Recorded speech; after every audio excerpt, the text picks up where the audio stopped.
Recent কিছু tension arise করেছে সব জায়গাতে।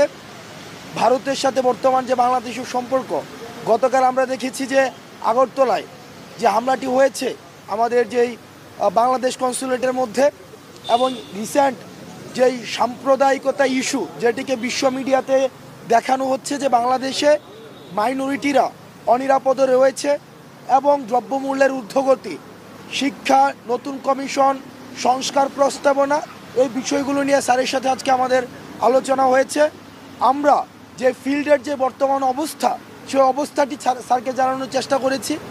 আমরা আমাদের জায়গা থেকে স্যারকে বলেছি যে বিশেষ করে প্রথমত ভারত সরকারের সাথে ফ্যাসিস্ট সরকারের যেই ধরনের গোপন চুক্তিগুলো হয়েছে সেটি যেন প্রকাশ করা হয়।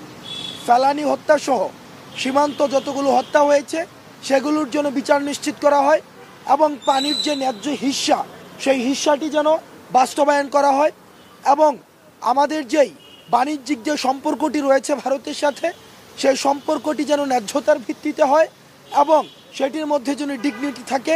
আমরা সেই বিষয়গুলো নিয়ে কথা বলেছি।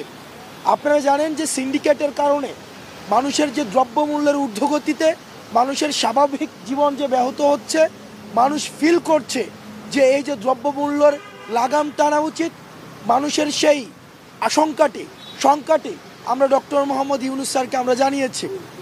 আমাদের যেই সাম্প্রদায়িক যেই ট্রাম্প কার্ডটি বিশ্ব মিডিয়াতে ছড়ানো হচ্ছে যে এই গণ অভ্যুত্থানটি হচ্ছে rise of Islam and fundamentalism, বিষয়টি যে আসলে এমন না, বরং সকল শ্রেণী পেশার ছাত্র নাগরিকের অংশগ্রহণের মধ্য দিয়ে এই আন্দোলনটি গণ অভ্যুত্থানটি হয়েছে।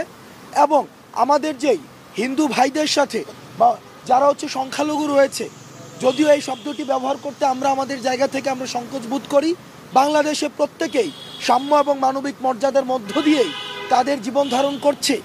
আমাদের যে সম্প্রীতিটি রয়েছে এই সম্প্রীতিটি কিভাবে বিশ্ব দরবারে আরও বেশি করে প্রচার করা যায় এবং অ্যান্টি প্রপাগান্ডার সেল নিশ্চিত করা যায়, সেই বিষয়গুলো নিয়ে স্যারের সাথে আমাদের কথা হয়েছে আজকে। দেখেন আমাদের